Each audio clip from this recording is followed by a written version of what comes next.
6 subject में 5 में fail हो गया था, 1 में पास था। स्कूल में हम लोग बहुत नालायक हुआ करते थे। 11th में फेल हो गया मैं और फर्स्ट ईयर में भी फेल हो गया था।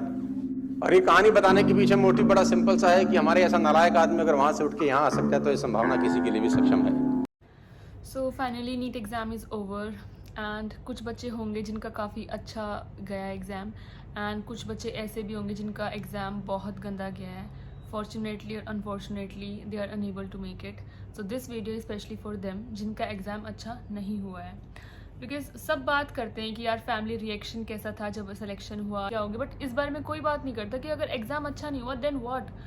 मतलब एक स्टूडेंट को कैसा फील होता है जब उसका इतना स्ट्रगल करने के बाद भी they are unable to make it और उन्होंने अपना 100% दिया था एंड स्टिल वो उस भीड़ से अलग हो चुके हैं। So this video specially for them. So अगर आपको लाइफ में ऐसा लग रहा है कि आपसे कुछ भी नहीं हो सकता या फिर आपकी लाइफ ख़त्म हो गई है या फिर आप कुछ कर ही नहीं सकते और आपने अपने पेरेंट्स का नाम डुबा दिया है, then this video specially for them. You are at right place, you are watching this video at the right time. So hello everyone, I am Sakshi Dalal, a final year MBBS student, and today I will be not talking to you as an MBBS student. I will be talking to you as a human being, as your friend, as your sister or whatever you say.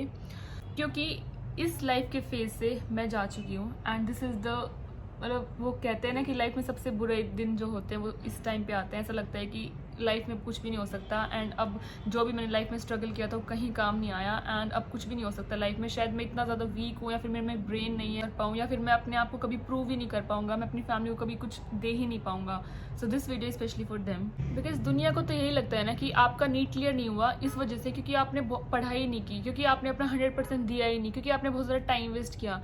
But deep down you know कि आपने कितना इसके लिए पढ़ाई की है, कितना आपने अपने गिव अप किए, कितना आपने स्ट्रगल किया है। बट स्टिल लाखों बच्चों में कुछ हज़ारों बच्चों का सिलेक्शन होता है, हम उसी भीड़ में पिसते रहते हैं और ये हमें कोई भी नहीं बताता कि अगर सिलेक्शन ना हुआ तो क्या करें। एवरीवन इज़ लाइक कि ड्रॉप करो, अगर नहीं होता तो हो जाएगा, सिलेक्शन हो जाएगा, गिव योर 100%, दोबारा से ड्रॉप करो। But no one told you कि नहीं हुआ तो ज़रूरी नहीं है कि उन लाखों बच्चों की भीड़ में आप पिसते रहो, आपको भीड़ से अलग चलना पड़ेगा। ज़रूरी नहीं है कि अगर नीट नहीं क्लियर हुआ तो आप लाइफ में कुछ भी नहीं कर सकते।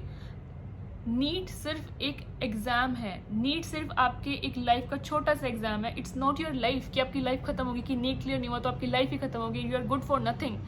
हर किसी की स्पेशलिटी अलग होती है, हर किसी की जो क्वालिटीज़ अलग होती हैं। There are many examples who are unable to clarify NEET but they are doing best in their life. They are achieving great heights in their life and they are the motivation of thousands of people around us. For example, Junaid Ahmed sir, who scored All India Rank 3 in UPSC and he almost failed in every exam from last 4 to 5 years, but still he is able to get All India Rank 3 in UPSC. तो उनका मैं एक interview सुन रही थी तो उन्होंने बताया कि लाइफ में एक फेज ऐसा आया था जब उन्हें भी लगता था कि वो लाइफ में कुछ नहीं कर सकते and he is good for nothing, but still life में एक ऐसा फेज भी आया जब उनकी ऑल इंडिया रैंक 3 भी आई। तो इट्स जस्ट लाइक कि सबका टाइम फेज अलग होता है, सबका टाइम पीरियड अलग होता है। वो कहते हैं ना कि सबका टाइम आएगा। इट्स नॉट लाइक कि आज लाइफ में आज आप अनसक्सेसफुल हो तो लाइफ के अगले 5 साल बाद भी आप अनसक्सेसफुल ही रहोगे या फिर आप कुछ नहीं कर सकते अगर आपका नीट क्लियर नहीं हुआ तो। नहीं, अब फॉर एग्जाम्पल एक बात है, जितने भी डॉक्टर्स होते हैं, like I am MBBS student और कल को मैं जॉब पे लगूंगी तो मैं जहाँ पे जॉब पे लगूंगी, जो बड़े बड़े मल्टी स्पेशलिटी हॉस्पिटल हैं वो डॉक्टर्स नहीं होते हैं, दे आर बिजनेसमैन और they are just like you. उनका भी नीट क्लियर नहीं होता है। तो इट्स नॉट लाइक कि अगर आपका नीट क्लियर नहीं हुआ तो you are good for nothing, क्योंकि क्या पता आप ही कल को डॉक्टर्स को जॉब दे रहे हो। तो लाइफ में कुछ अच्छा सोचो, लाइफ में कुछ बड़ा सोचो। अगर कहीं पे आप एक जगह फेल हो गए दैट डजंट मीन कि यार लाइफ में हर जगह फेल हो जाओगे। So don't demotivate your self and अपने आप को किसी से कम मत समझो यार, क्योंकि आपको नहीं पता आपकी वर्थ क्या है। आपको अब समझ नहीं आ रहा, आपके आगे की 5 साल 10 साल बाद समझ में आएगा कि हाँ आप कितने ज़्यादा स्पेशल हो। And being at this age, वो भी अडोलेसेंट एज, हमें पता है कि हम कितने सारी चीज़ों से गो थ्रू हो रहे हैं जो हम किसी को बता भी नहीं सकते। तो शायद दुनिया को ये लगता है कि आपने पढ़ाई नहीं की, but deep down you know ना कि हमने कितनी ज़्यादा पढ़ाई की है, हम कैसे सर्कमस्टांसिस थे जो हमने उस टाइम पे फेस किए हैं, या फिर कोई फैमिली सिचुएशन ऐसी थी जिसके जैसे वी आर वेरी टेंस्ड। तो वो चीज़ें किसी को भी नहीं पता, सबको बस एक चीज़ दिखेगी, आपके नीट के मार्क्स, या फिर आपको जो गवर्नमेंट कॉलेज नहीं मिला, बस वो। किसी को नहीं दिखेगा कि आपने कितना ज़्यादा स्ट्रगल किया है। But this is very normal, क्योंकि कोई भी आपका सपोर्ट नहीं होता है। This is the world, this is the harsh reality of today's world. But इतना सब होने के बाद भी मैं यही कहूँगी कि एक बात याद रखो, हमेशा प्रेजेंट में जियो। आप एक क्रोनिक स्ट्रेस से थे, पिछले 1 साल से आप क्रोनिक स्ट्रेस में थे, पिछले 1 साल से आपने इतना स्ट्रगल किया है, no matter what the results are, but आपने तो अपना दिया है ना 100%। तो अगर आपने अपना 100% दे चुके हो, तो आप इतने क्रोनिक स्ट्रेस में थे, तो अभी के लिए आपको सिर्फ खुश रहना है। अभी के लिए आपको गिव अप नहीं करना है कि लाइफ में क्या हुआ, क्या रिजल्ट आएगा, क्या नहीं आएगा, सबको भुला दो। बस यही सोचो कि जिंदगी एक बार मिली है तो मुझे उसको जीना है। जिंदगी में कभी इतना ज़्यादा सैड मत हो कि वो आपकी लाइफ पे हावी हो जाए। You need a break, life में थोड़ा सा ब्रेक लो एंड सोचो कि हाँ अब आप क्या कर सकते हो। बिकॉज ज़रूरी नहीं कि आपका नीट क्लियर नहीं हुआ तो आपकी लाइफ खत्म होगी। देयर अदर कोर्सेज हैं, BMS है, BDS है, नर्सिंग है, so there are many other courses, many profession जिनमें आप बहुत अच्छा परफॉर्म कर सकते हो। शायद आपकी स्पेशलिटी वहाँ पे हो। एंड और भी बहुत सारी स्पेशलिटीज़ हैं आज के टाइम पे। तो बायोटेक्नोलॉजी को देख लो, और they are doing brilliant, they are doing excellent in their life. मेरे कुछ फ्रेंड्स थे जिनका नीट क्लियर नहीं हुआ था, एंड उनका भी बहुत बड़ा ड्रीम था कि वो भी एक गवर्नमेंट मेडिकल कॉलेज में आए, but still they are unable to make it. But now they are doing best in their life. मेरी एक फ्रेंड थी जो कि बायोटेक में है, and she is doing very best in her life, and now she is happy. Once upon a time उसको भी ऐसा लग रहा था कि लाइफ खत्म होगी, साक्षी तेरा तो सिलेक्शन हो गया, you are good in your life, but मेरा नहीं हो पाया, तो मैं तो शायद अब लाइफ में कुछ नहीं कर पाऊंगी। But now she is doing very best and she is very happy. तो हम आज से जब पीछे मुड़ के देखते हैं तो यही लगता है कि यार क्यों सैड थे उस टाइम पे। तो शायद आपको भी ऐसा लगेगा कि क्यों सैड थे इस टाइम पे। ये अभी समझ नहीं आएगा आपको, भगवान ने आपके लिए बहुत कुछ अच्छा सोच रखा है। तो please don't be sad and always try to do best in your life and do whatever you want एंड उसमें अच्छा करो, उसमें एक्सेल करो। जरूरी नहीं है कि अगर आपको MBBS नहीं मिला तो आपकी लाइफ में आप कुछ नहीं कर सकते।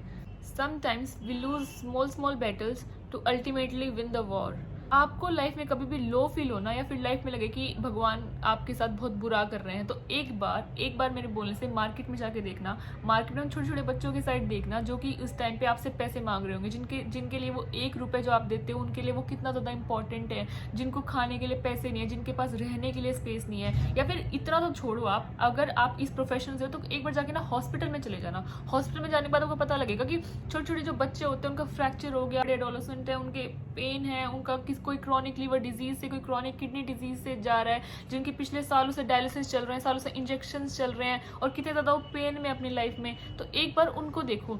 लाइफ में सबकी लाइफ एक जैसी नहीं होती है, सबका टाइम अलग अलग होता है। तो अपने आप को डीमोटिवेटेड फील मत करो। एटलीस्ट बी हैप्पी कि आपकी लाइफ में ये वाली प्रॉब्लम तो नहीं है। At least you are physically fit, at least you can do, you have your hands, you have your brain, so you can do anything whatever you want. तो आप अनलकी नहीं हो, यू आर वेरी लकी कि आपके पास अभी भी आपका दिमाग है, आप लाइफ में बहुत कुछ आगे कर सकते हो। आपकी तो पूरी लाइफ पड़ी है, कितने अभी तो छोटे छोटे बच्चे हो तुम। एंड जब ये सारी चीज़ें आप ऑब्जर्व कर लो ना, एटलीस्ट फील ब्लेस्ड। मैं जब भी हॉस्पिटल जाती हूँ ना, मुझे अपने आप को इतना ब्लेस्ड फील होता है कि यार मेरी कितनी अच्छी लाइफ है। बी थैंकफुल टू गॉड कि एटलीस्ट आपके पास ये फ़ोन है देखने के लिए, किसी के पास खाने के लिए पैसे नहीं है। You are getting it. Life में सिर्फ एक चीज़ के फेलियर से आपका लाइफ का फेलियर डिसाइड नहीं होता है। सो चीज़ों को देखो, चीज़ों को एक्सप्लोर करो, देखो कि आप और क्या क्या कर सकते हो, कहाँ पे आप अपनी लाइफ में और बेस्ट दे सकते हो। इट्स डिपेंड अपॉन यू कि आप कौन सी साइड देखना चाहते हो। आप ये सोच के कि गिव अप कर दोगे कि हाँ अब मैं कुछ नहीं कर सकता, तो शायद आप लाइफ में कभी कुछ नहीं कर पाओगे। बट हाँ ये सोच लोगे कि चलो एक एग्जाम में फेल हो गया, बट लाइफ में फेल तो नहीं हुआ ना, अब मैं लाइफ में कुछ और करके दिखाऊंगा जहाँ पे मैं बेस्ट दे सकता हूँ। सो डीमोटिवेट मत हो। आपको नहीं पता कि आपके आगे 5 साल बाद, 10 साल बाद आप लाइफ में कितना अच्छा कर जाओगे, जो शायद आज आप अपने आप को फेलियर। एंड नेक्स्ट वीडियोस आती रहेंगी कि उसके बाद नीट के अगर नीट नहीं हुआ तो what are the other courses, which course is better, and nursing के साथ ड्रॉप करें या ना करें, या फिर फॉरेन जाने के लिए क्या करें क्या ना करें। ये सब वीडियोस आने वाली हैं। So stay tuned and please don't feel sad, don't feel demotivated. Life is waiting for you, do your best. जिंदगी एक बार मिली है, जी भर के जियो यार। Be happy always.